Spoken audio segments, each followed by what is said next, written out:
But by the way, notice, guys, you're all here with me. Does this not show you that words are not self-interpreting and self-evident? Just look at this debate. This debate proves evidentialists are wrong. Evidence against Tyler Robinson. How long do you have? I could give you the litany of list of the evidence that we have seen, both at the pretrial hearing and that's been released in official government filings, including DNA evidence, witness evidence, admissions, and a confession by Tyler Robinson, and other claims that we've seen, such as video that likely. But by the way, all of those evidences, which are good evidences, they don't necessarily rule out further involvement. Just like JFK, you have a leftist Patsy Oswald, at least as I understand it and my take on it. And then you have the JFK files via the James Jesus Angleton documents.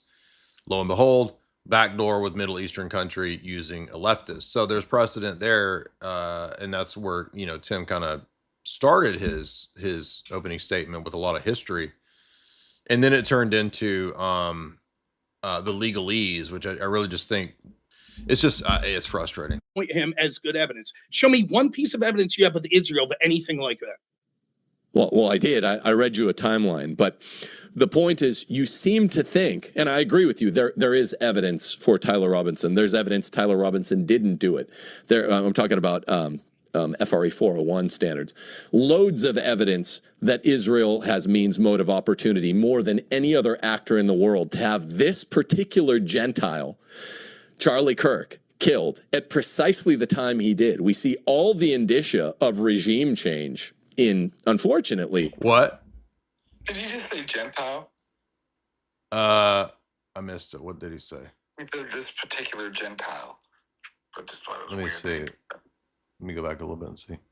Motive, opportunity more than any other actor in the world to have this particular Gentile, Charlie Kirk, killed at precisely the time he did. We see all the indicia of regime change in, unfortunately, TPUSA. That would be an Israel thing. But it seems to me that you simply don't understand the difference between courtroom compelling, the burden of persuasion there, and move of an investigation further compelling. Joe Kent, who is director of this of the NCTC, said that he had 100 leads he wanted to pursue that were inorganically stymied by Kash Patel. That's a secondary kind of evidence. Why should that have been cut short?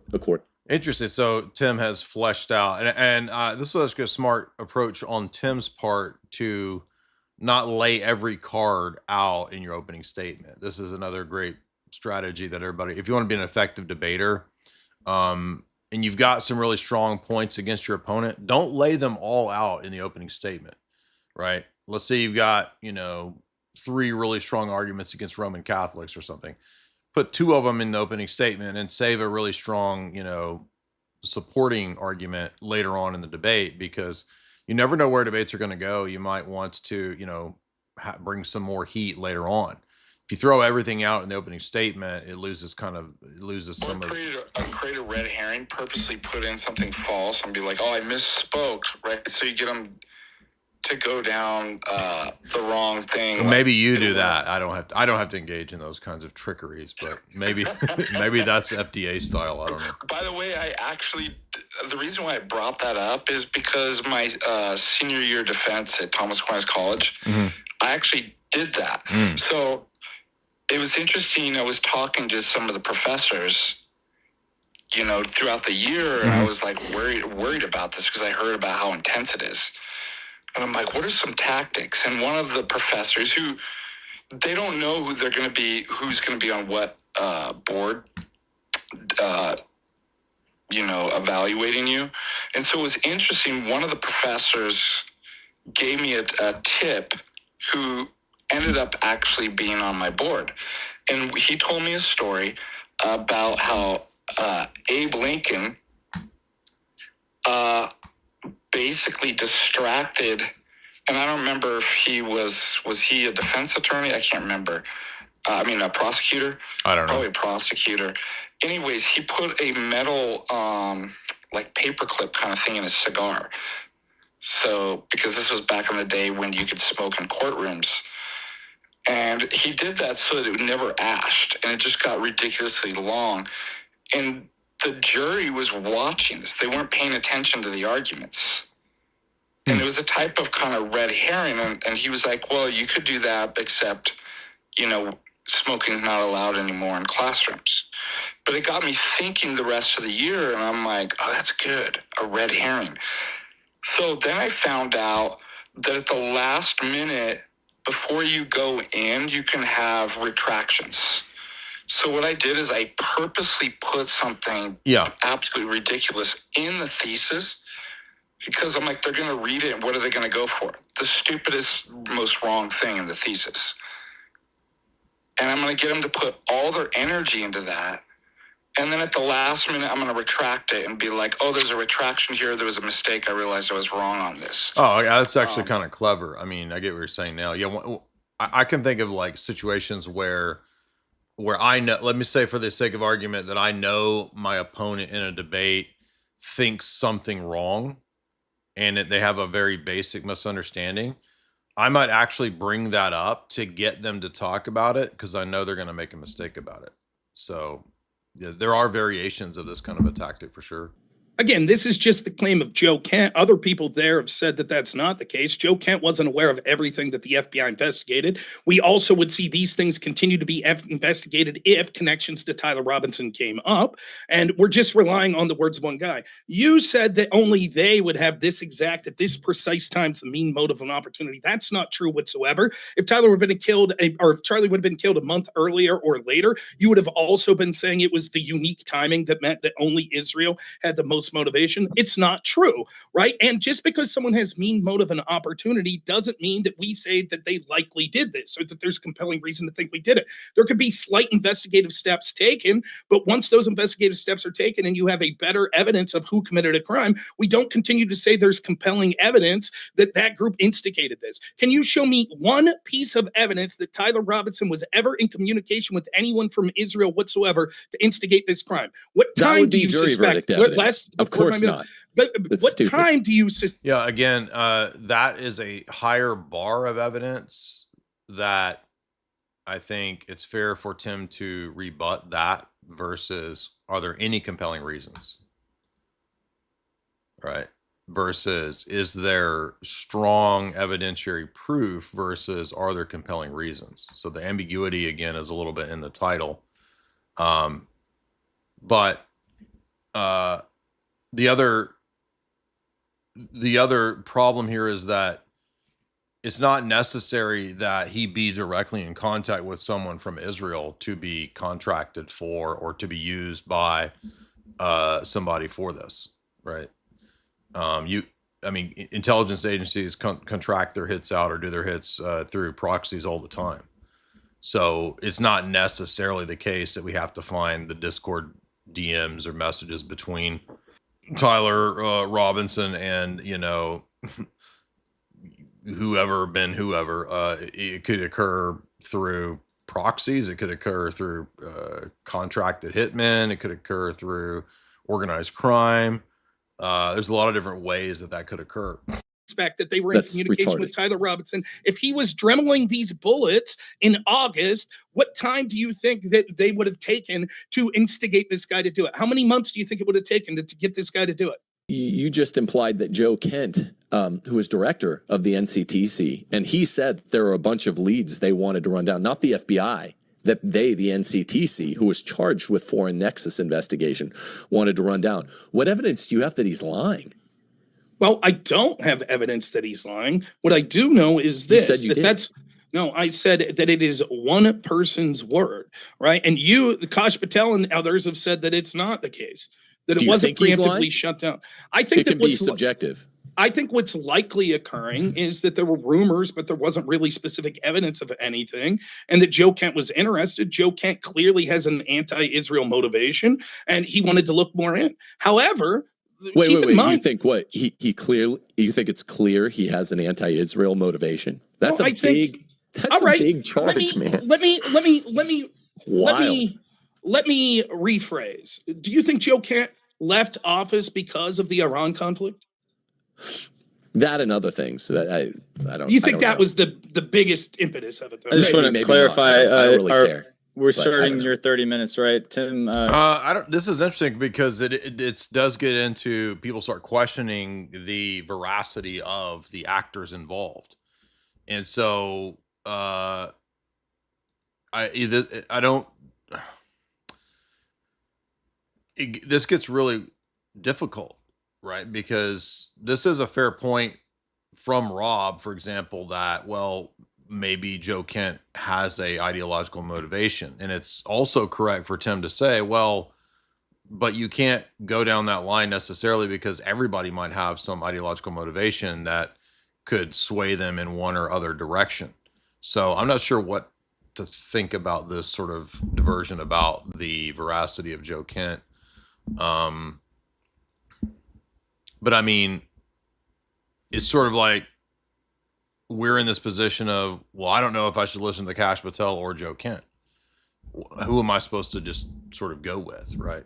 Because if Yeah, so, yeah. If we're gonna do, if let's you're- if limit we're the gonna do questions this- back to you so we can keep your direction, and then we'll have Rob's questions. Yeah, I'm still be more choosing the pointed. shot So on Rob, yours. keep track of what questions you want to ask him for yours as they come. Okay, good. Oh. So Oh. you think Joe Kent is probably lying, and you can't say exactly why. No, I won't say that he's lying. I'll say that he probably had a different opinion, that he thought, hey, there's other things I personally would like to look into. Law enforcement officers, if you'd ask them, would probably run down stuff till they're blue in the face. But there Okay. was no evidence. Was he? I guess I can't ask. Okay. I'm unaware that he was at a body that gave him law enforcement powers to investigate things. I thought his role was more of a liaison between different intel communities. So I heavily suspect that he was unaware of all the evidence that was being ran down by other investigative agencies. Well, wait a minute. No, I mean, it gets complex when you're talking about the actual 10th Amendment police powers that are accorded to fourth branch admin gov creatures like the NCTC. But no, there's a para police power, and they were allowed to investigate via the FBI. Do you know roughly how long? So they are, think of them as para police investigators. Do you know how long his investigation lasted and how long NCTC investigations normally last? I'm guessing it was about 2 weeks, and I'm guessing normally these investigations are through nexuses of things that they have evidence that foreign governments were involved in, not just suspicious and innuendo. No. Where they start, it was interesting. I was looking at this over the last week. Where they start is specifically means, motive, opportunity predicates. And of course, if Israel has a significant cognizable benefit to be gained by killing, regime changing the most valuable Gentile in the world who's about to turn the tables on them, that is all you need by the investigative predicates, the reasonable suspicion standards. That's a pretty strong rhetorical move there from Tim. The language that he's choosing to use, right, which it reinforces the anti-Gentile attitude typically of Israeli geopolitical pivots and stances. Exactly what was going on with what this bureaucracy does versus that. I was getting a little lost in the bureaucracy side of that, but I think that ambiguity was effectively kind of rhetorically kind of swept away by what Tim is doing here. Let's see if Rob can rebut that. Used, and that's precisely the kind of thing that the NCTC investigations normally begin along. Because basically he's going back to his MMO, right? Means, motive, opportunity argumentation of what the low bar is for these types of investigations. This investigation went anywhere from a couple of days before it was stymied. I've heard that account, and I've heard anywhere from 1 to 2 weeks before it was stymied. The average length is somewhere between 1 and 2 months. And the simple fact of the matter that Joe Kent, who's boss over there at the time, makes plain that I don't think he would be possible of getting wrong is that there were lots of leads he himself was leading a team in running down that he was stopped short by Kash Patel, and he said it was one of the oddest things he'd ever seen. How do you account for that? I think that it was probably that Joe Kent wanted to run down things that the rest of the people didn't think was relevant, given the overwhelming evidence they were seeing from Tyler Robinson. Looking at his communications, they saw that there wasn't international conversations or anything like that. The timeline wouldn't make sense. Joe Kent doesn't specifically say it was Israel. In fact, he could have easily been talking about communications that came from a place like Russia, China, or a litany of other places. Of course, but it's They would really, have really, really, suspicion. really You unlikely jump to it the would be those conclusion that other this ones. is you jump to the Wait, conclusion that this hold is on. proof I that just need Israel yes, was no involved answers in on what he this. was. Okay. You're just burning my time here, man. Okay. So it's Got 25 really, minutes really, left. I don't know what communications from Russia. I don't know what Russia would have to do with that. yeah, it could be me. It could be you. Maybe the NCTC was looking into Tim Gordon or Rob Noor. No. Israel is specific here because Israel is well known, has an unprecedented level of proclivity toward using political assassinations. Let me get to the part. And this was a key point that is good to go back to from his opening statement, right? Which is this point of it's not just any old guy could potentially do it. It's means, motive, and opportunity, and a long history of doing this. I didn't read in my opening statement. According to this expert on it in this 2018 study, Ronan Bergman, he gives the rationales that Israel has used. No other country that's been around for like 1,500 years comes close to 1,000 of these things, TAOs. Israel in 70 years had 2,700. They're running nearly 400 per decade. And here's the common rationales. I want you to respond for these. He gives 10 rationales for them. I picked the pettier 5 rationales for ending a man's life. Here they are. They're staggeringly trivial, these 5. Petty retaliation, like Jews brag about in Hollywood, right? The Munich movie, petty retaliation. They'll go across borders and kill dudes. Deterrence, decapitate. What a stupid comment. Russia's at war with NATO. Why would they have interest? No, it's not interest. We were talking about the context of potential perpetrators of Charlie Kirk. What would Russia have to do with Charlie Kirk? Unless I misunderstood, maybe Rob was just saying they could be intelligence leads about anything, any kind of chatter. No, the context was leads about the Charlie Kirk assassination. And what would Russia versus NATO have to do with Charlie Kirk? What motivation does Russia have for Charlie Kirk? That's ridiculous. Of opposing organizational leadership. Does that sound familiar? Strategic disruption of adversarial groups. Sounds familiar also. And long-term non-emergent Israeli survival and security. This means non-emergent. This is in peacetime. So if they've done 2,700 plus of these, unlike any country in the history of the world. That's a really strong rhetorical point. And if I had done this debate, I would use that Bergman book. So it's interesting to see because a lot of what, now I don't know anything about the legalese stuff, so I don't know if I would have gone the legal route, but a lot of what's being presented is how I would have argued it. Yes, they're always suspect number one when there's Israeli interest at stake. So that is precisely the sort of means, motive, opportunity. Exactly. Predicate that groups like the FBI, ONI, and the NCTC look for. These are investigative predicates. So you tell me, assuming, because I think we both agree that Charlie Kirk was a very, very valuable Gentile to the cause, and he was turning. You even acknowledged that some.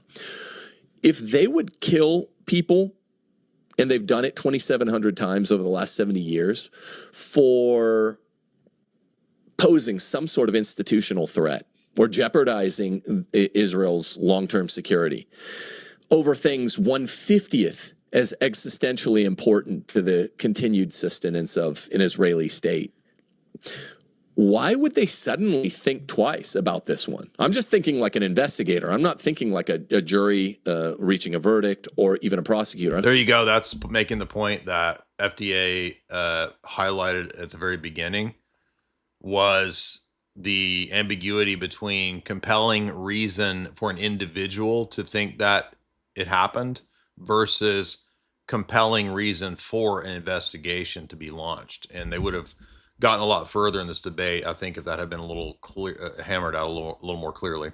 Thinking like an investigator here. Why would they suddenly grow a conscience? Just tell me. I want to know. It's not growing a conscience. There was still a lot of good. By the way, that was a very good rhetorical move from Tim there to place it in a very accessible, pragmatic way.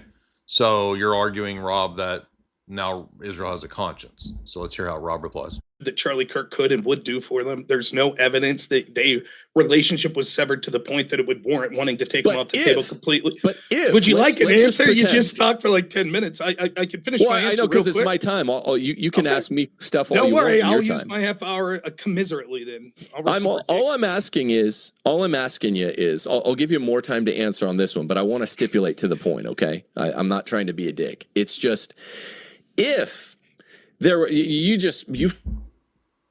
I'm not trying to be a dick or not trying to be a douche. I'm not trying to be a dick bag. Flinched him off. You just, allergically tried to flinch him off. That's the problem with debates. People act dishonest. I don't like it. Ask me a question. Do you think Tyler Robinson did it? Yeah, probably. Probably in some way. The problem is 91% of the time, it's not a lone gunman. But I'm asking you back to Israel. So literally, you could say it's double hearsay, but sometimes, and we don't want to go through all the 27 exceptions to hearsay under the federal rules of evidence, but sometimes double hearsay is admissible into court. When there's some specific prediction, that's actually quite alarming. Some specific prediction, 4 weeks to the day. If X, then Y, a conditional claim. If your neighbor cuts down his hedge, he told the cops that he's going to kill you, and then you turn up dead. That makes it probative. Under the federal rules of evidence, that makes it probative. If Bibi Netanyahu issues this haunting, preemptive repudiation of the crime and says we didn't do it. If there had been pro-Israel billionaires that were trying to intervene, don't turn around, Charlie, don't turn around on us. What have we been paying you for? Why is your ordinary run-of-the-mill organization, no one's really said this, ordinary run-of-the-mill college debate organization now worth 9 figures? Because of Israel and Israel donorship. This was the most valuable Gentile on the face of the planet under 50 years old to Israel, who is having an ostensible turnaround. Now, you said this is again not. This is good rhetoric, but Tim's kind of going a little long here. I'm confused, by the way. Is this his 30-minute cross-examination or 20 or Tim is seemingly kind of doing a little over yapping in my view. That it doesn't require them growing a conscience. Just assume arguendo that all of the facts in my timeline are true. Why, if they think he's going to go all the way to the wall, would they not kill him? I just want to hear you. Go ahead. When in doubt, throw it into Latin. Yeah, I'm surprised that just start talking the whole debate in Latin, and then when nobody knows what you're saying, then you just mog them all because. Well, all fortiori argumentum. Yeah, ex opere operatu. Just talk in Latin, and then everybody will be mystified at your genius. Reason it out. One, your facts aren't. It probably works. I mean, that was what Jesus and whatnot was doing. True as I'll get to on my terms. You just repeated a lie. If any one of them are true.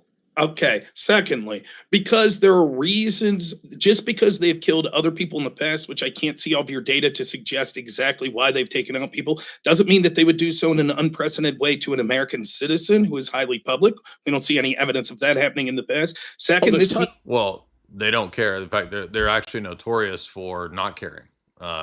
I mean, again, the evidence in regard to JFK. So Rob is saying there's no evidence that Israel would have a motive to take out a high-profile American citizen, John F. Kennedy, one of the classic examples. There's evidence of that. There's tons. That's just wrong. That's wrong. Nick, okay, I'll give you a chance. If you want me to answer, I'll continue to answer, right? Secondly, if they botch this or if they're found out, they literally go from Donald Trump being someone who's basically doing what they like to now Donald Trump declaring war on them, unless you think Trump's involved. So now we're in a situation where Israel, just because they think, you know what, maybe wait, Trump declaring war on Israel? I don't understand what he's arguing. Let me go back. Let me make sure I understood what he was saying. of that. There's tons. Second- That's just wrong. That's Second, wrong. Nick, okay, I'll give you a chance. If you want me to answer, I'll continue to answer, right? Secondly, if they botch this or if they're found out, they literally go from Donald Trump being someone who's basically doing what they like to now Donald Trump declaring war on them, unless you think Trump's involved. So now we're in a situation where Israel, just because they think, I think he's saying that Israel could potentially lose Donald Trump's support if they killed Charlie Kirk, because then Trump would turn against Israel, which I don't think that follows at all. I don't think it follows. Yeah. That just assumes that Trump is a neutral actor or something like that. you know what? Maybe this guy that's helped us before is not going to help us as much anymore. We're going to kill him and risk going to a war with the United States. I don't see it happening. No. Why would the U.S. go would to one war person- over an yeah. assassination? No. First of all, Israel knows that. I would assume if that is the case, they are confident that the United States is going to do what they want either way. Hence, what they were pushing for with the Defense Authorization Act and the paragraph 200 part. So no, these are very arrogant people, and you look at the way that they treat, the people in Gaza and how they treat the Christians and bombing the churches. They are megalomaniacs. So that doesn't follow that they're worried about Donald Trump turning on them. I don't think. Hey, Yeah. I hate to cut you off, Uh-huh. but I gotta prepare for Okay. evening time. Is there anything you want to ask me? Anybody in the chat? I'd have to say, if I give a final analysis, this is a hard one. Yeah. I figured out what the disagreement is over the prompt. Okay, and that's the heart of the matter. I think it was pretty, if I'm going to be objective, which I always am, if I'm going to be consistent in my history of being objective and unbiased, I think it was neck to neck. I think maybe at the end, Well, there's quite a bit more to go. So I know, I'm just saying now because I got to bow out. Right. If you had to ask me when I put the poll, it's pretty hard. I think Rob did pretty good. I think Tim did pretty good. There's blunders on both sides. It was kind of neck to neck. I'd say at this point, rhetorically, maybe some of the questions at the end right there, Tim, I think, got the upper hand. So that's tough. I'd have to, at this point, maybe give it to Tim, but that's a tough call. At this point, what would you say? Was I correct in my analysis? It's pretty close. It looks to me like here I'm Rob's doing a little bit weaker here in my opinion, but it was pretty neck and That's neck what I mean. for the it's pretty most neck part. and neck. Yeah. The only kind of upper hand is because Rob kind of dropped just a little bit here, and Tim got a little bit better on some rhetorical stuff. But Well, I want to say too, thank you for being here. Appreciate your presence. Everybody be sure and check out Patristic Faith and Flirting Ananias and his other website, which is RuPaulsDragRace.com. Just kidding. Don't go to that. Yeah, by the way, this idea that Israel was 100% clearly involved in the USS Liberty. That involved multiple U.S. deaths.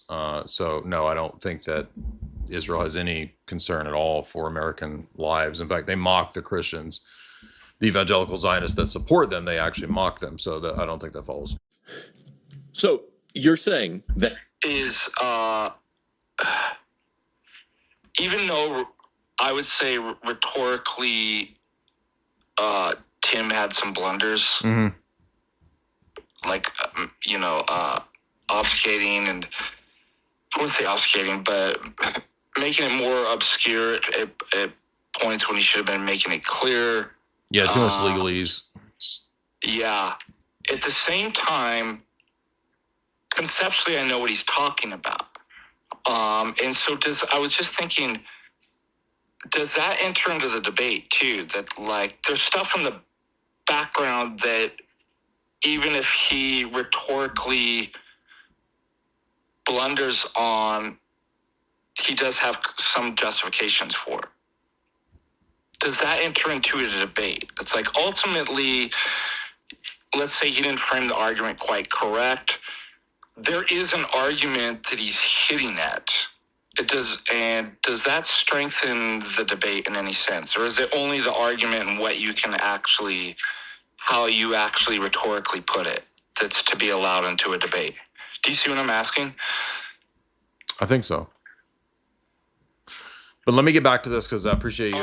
Yeah, thanks, Ben. I'm bowing out. Thanks thank all of you guys for the support, and support Jay. And I'll see you later, bud. All right, guys. Also remember, if you want to support the stream, you can do so through super chats. Super chats are pinned via Streamlabs. You can also super chat natively through YouTube. We will read the super chats here in a bit. Let's get through this.